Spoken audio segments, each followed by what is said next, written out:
সূরা কাউসার নাজিল হয়ে গেল। সূরা কাউসার কোরআনের খুব বিশাল সাইজের এক সূরা, নাকি? কিরকম ছোট? সবচেয়ে ছোট, সর্বকনিষ্ঠ সূরা, সূরা আল কাউসার। আসুন একবার তেলাওয়াত করি। প্রতিটা হরফে হরফে 10-10 করে নেকি আমলনামায় লেখা হয়ে যাবে।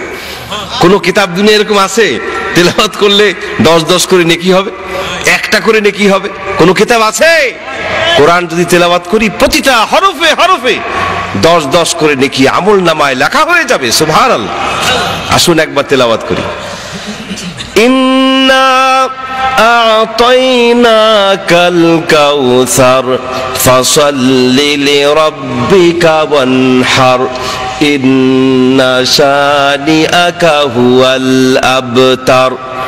3 আয়াত বিশিষ্ট সূরা কাউসার সর্বকনিষ্ঠ সূরা অবতীর্ণ হয়ে গেল। সাহাবায়ে কেরাম সূরা কাউসারের প্রথম 2টা আয়াত কাবা শরীফের গায়ে লাগিয়ে দিলেন। ইন্না আ'তাইনাকাল কাউসার ফাসাল্লি লিরাব্বিকা ওয়ানহার, এই 2 আয়াত কাবা শরীফের গায়ে লাগিয়ে দিলেন। আর ঘোষণা করলেন, ও মুশরিকেরা, তোমরা তো লম্বা লম্বা কথা বলো, আল্লাহ রাব্বুল আলামিন তোমাদেরকে একটি সূরা বানিয়ে আনবার জন্য চ্যালেঞ্জ দিয়েছিলেন, ওই চ্যালেঞ্জের মোকাবেলা তোমরা করতে পারো নাই, অথচ এখনো বলছো কোরআন নাকি মুহাম্মদ রাসূল করিম সাল্লাল্লাহু আলাইহি ওয়াসাল্লামের বানানো কিতাব, সূরা বানানোর দরকার নাই। এবার তোমাদেরকে আমরা ছোট্ট একটা চ্যালেঞ্জ দিচ্ছি। ছোট্ট সূরা কাউসার অবতীর্ণ হয়েছে। সূরা কাউসারের প্রথম 2টা আয়াত কাবা শরীফের গায়ে লাগিয়ে দিলাম। শেষ আয়াতখানি, ছোট্ট আয়াত, শেষ আয়াতখানি আমাদের কাছে রেখে দিলাম। এইবার পারলে তোমরা ওই একটা লাইন, একটা আয়াত অর্থের দিক থেকে মিলিয়ে রচনা করে ওখানে লাগিয়ে দিয়ে যাও। দেখি তোমরা কত বড় কবি হয়েছো, সাহিত্যিক হয়েছো। একটা লাইন, একটা আয়াত পারলে বানাও। কবি সাহিত্যিকরা একজোট হয়ে চেষ্টা করতে লাগলো, কিন্তু যতই চেষ্টা চালায় সব চেষ্টা ব্যর্থতায় পর্যবসিত হয়ে গেল। দে অল আর এক্সট্রিমলি ফেলিউড, চূড়ান্ত রূপে ব্যর্থ হয়ে গেল সব। শেষ পর্যন্ত এই ব্যর্থ কবি সাহিত্যিকদের দল চলে গেল ওই যুগের সেরা কবি, প্রধান কবি লাবিদের কাছে। গিয়ে বলল, লাবিদ, সূরা বানাবার চ্যালেঞ্জ এসেছিল, আমরা পারি নাই, ব্যর্থ হয়েছি। এখন মাত্র একটা লাইন, একটা আয়াত রচনার চ্যালেঞ্জ এসেছে। এই চ্যালেঞ্জের মোকাবেলাও যদি আমরা না করতে পারি, আমাদের তো জাতকুল সব যাবে, প্রেস্টিজ বলতে আর কিছুই থাকলো না। আমাদের বিশ্বাস, তুমি যেহেতু প্রধান কবি, তুমি আমিরুশ শুআরা, তুমি কবি সম্রাট, তুমি নিশ্চয়ই পারবে একটি লাইন অর্থের দিক থেকে মিলিয়ে রচনা করতে। তুমি একটা লাইন রচনা করো, কবি কুলের ইজ্জত বাঁচাও। কবি লাবিদ এবার চেষ্টা করতে লাগলেন, কিন্তু অবস্থা তথৈবচ। দিনের পরে দিন যায়, রাতের পরে রাত যায়, দোয়াতের পরে দোয়াত, কালি শেষ হয়ে যায়, কাগজের পরে কাগজ শেষ হয়ে যায়, কিন্তু প্রধান কবি, শ্রেষ্ঠ কবি, সেরা কবি লাবিদ, তার পক্ষেও সম্ভব হয় নাই অর্থের দিক থেকে বিলিয়ে কোরআনের ওই ছোট্ট আয়াতখানি রচনা করা। তিনিও ব্যর্থ হয়ে গেলেন। কিন্তু তার এই ব্যর্থতা, কবি লাবিদের এই ব্যর্থতা তার মনের মধ্যে হেদায়েতের মশাল, হেদায়েতের নূর জ্বালিয়ে দিল। তার মন বলে উঠল, এ তো এক আশ্চর্য কিতাব, এ মানুষের রচনা করা কিতাব হতে পারে না। তিনি মনে করলেন, তার মন বলে উঠল, একটা সূরা কেন, একটা লাইনও বানানো সম্ভব নয়। তিনি এবার তার এই মনের কথাটি ছন্দ আকারে লিখে কাবা শরীফের গায়ে লাগিয়ে দিয়ে আসলেন। তিনি লিখলেন, লাইসা হাযা মিন কালামিল বাশার। অর্থ মিলাতে পারেন নাই, কিন্তু খুব উঁচু মাপের কবি তো, ছন্দ মিলিয়ে মনের কথা লিখিয়ে দিয়ে এসেছেন। ছন্দ মিলেছে কিনা? ইন্না আ'তাইনাকাল কাউসার ফাসাল্লি লিরাব্বিকা ওয়ানহার লাইসা হাযা মিন কালামিল বাশার। ছন্দ মিলল কিনা? ছন্দ তো মিলছে, কিন্তু অর্থ কি দাঁড়ালো?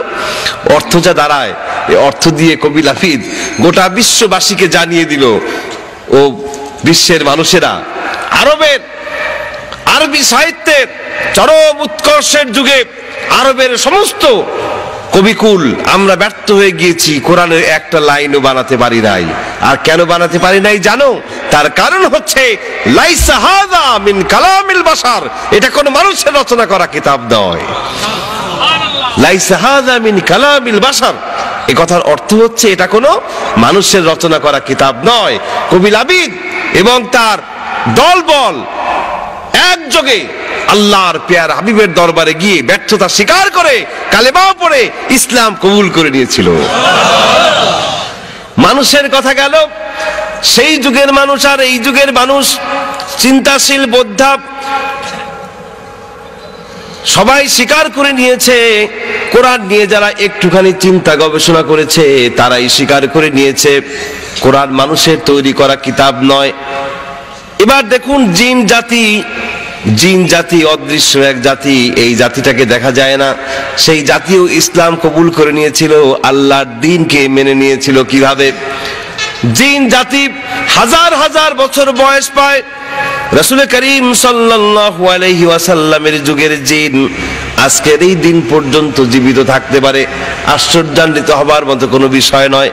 যেই সমস্ত জিনেরা তাওরাতের তেলাওয়াত শুনেছে, জাবুরের তেলাওয়াত শুনেছে, ইনজিলের তেলাওয়াত শুনেছে, সেই সমস্ত জিনেরা যখন আল্লাহর পেয়ারা হাবিবের পাক জবানে কোরআনের তেলাওয়াত শুনেছিল, তারা পর্যন্ত বলে উঠেছিল ইন্না সামি'না কুরআনান আজাবা।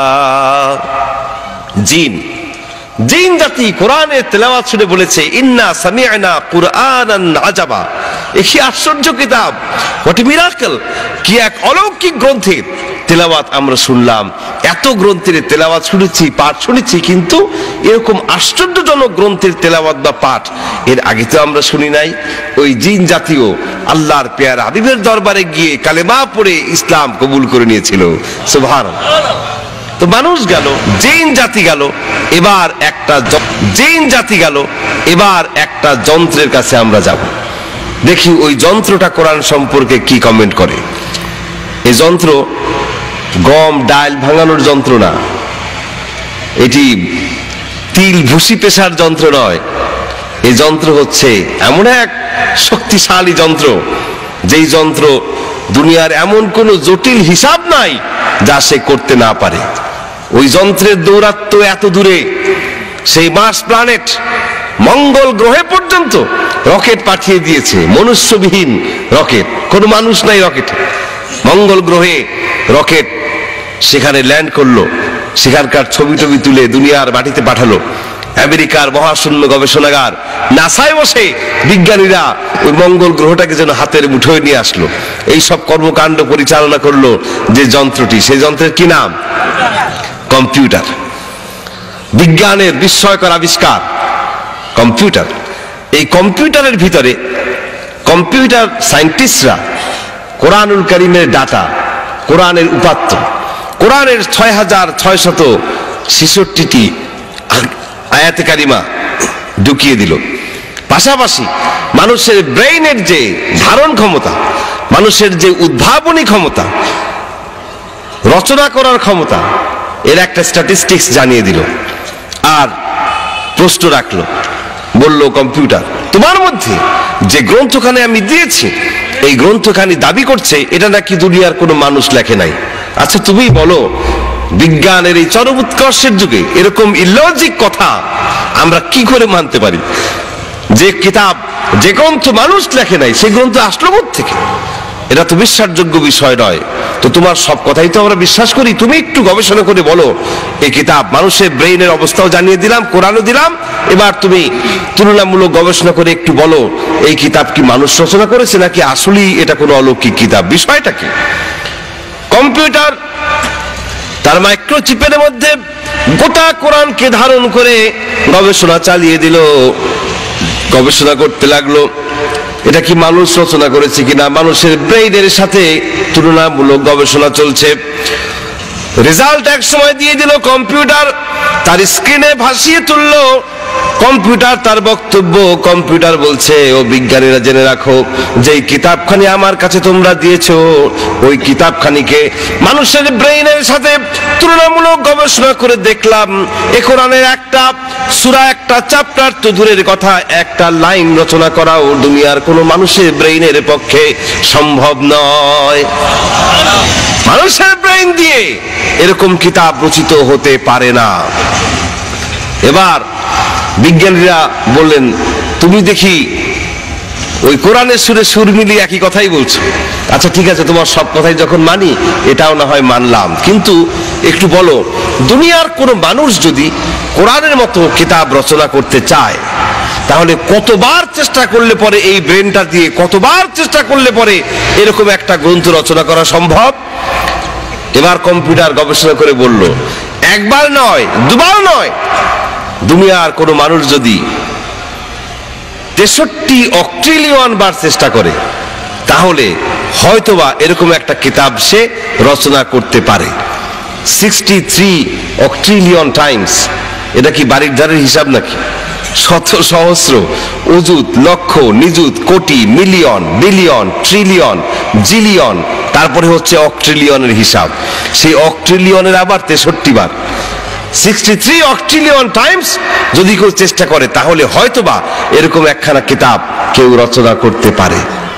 বিজ্ঞানীরা এই ইনফরমেশনটা জেনে আনন্দ আর তাদের মনে ধরে না। তারা বলাবলি করতে লাগলো, হোক 63 অক্ট্রিলিয়ন আর ফক্ট্রিলিয়ন, যেই হিসাবে তুমি কহ কম্পিউটার, শেষ পর্যন্ত পারা তো যায়। খুব খুশি। কিন্তু বিজ্ঞানীদের আনন্দের হিল্লোল বেশি সময় স্থায়ী হলো না, যেহেতু কম্পিউটার পরক্ষণে আর একটা কমেন্ট করলো, আর একটা ইনফরমেশন দিয়ে দিল। কম্পিউটার বলছে, ও বিজ্ঞানীরা শোনো, 63 অক্ট্রিলিয়ন বার চেষ্টা করলে পরে এরকম একখানা কিতাব হয়তোবা রচনা করা যেতে পারে, কিন্তু দুনিয়ার কোনো মানুষের পক্ষেই 63 অক্ট্রিলিয়ন বার এক জীবনে সম্পন্ন করা সম্ভব নয়। এক জীবনে 63 অক্ট্রিলিয়ন বার চেষ্টা করা সম্ভব নয়। এই চেষ্টা যদি কেউ করতে চায়, তাহলে তাকে কয়েক হাজার বিলিয়ন বার মরতে হবে আর বাঁচতে হবে, মরতে হবে আর বাঁচতে হবে। এক জিন্দেগিতে তা সম্ভব নয়। তার মানে কম্পিউটারে ফাইনাল কমেন্ট, দুনিয়ার কোন মানুষের পক্ষে কশিন কালেও কোরআনের একটি আয়াত রচনা করা সম্ভব নয়। জোরে বলুন সুবহানাল্লাহ। তো মানুষ কি বলল, জিন কি বলল, আর কম্পিউটার কি বলল, দ্যাটস নট ফাইনাল। ফাইনাল হচ্ছে আল্লাহর কথা। আল্লাহ রাব্বুল আলামিন কি বলছেন? قل إن اجتمعت الإنس والجن على أن يأتوا بمثل هذا القرآن لا يأتون بمثله ولو كان بعضهم لبعض ظهيرا। বলে দিন হে নবী, এই দুনিয়ার সমস্ত মানব জাতি, জিন জাতি সবাই মিলেও যদি চেষ্টা চালায়, এরকম একটা কিতাব কেউ আনতে পারবে না, রচনা করতে পারবে না।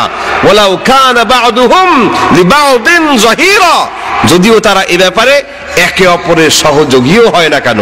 মানুষ, জিন, কম্পিউটার, পাওয়ার, সুপার পাওয়ার, সুপার ন্যাচারাল পাওয়ার, সমস্ত শক্তি, পরাশক্তি সব মিলেও যদি চেষ্টা চালায়, কোরআনের মতো একটা কিতাব কেউ কোনোদিন রচনা করতে পারবে না, কারণ কোরআন মানুষের রচনা করা কিতাব নয়।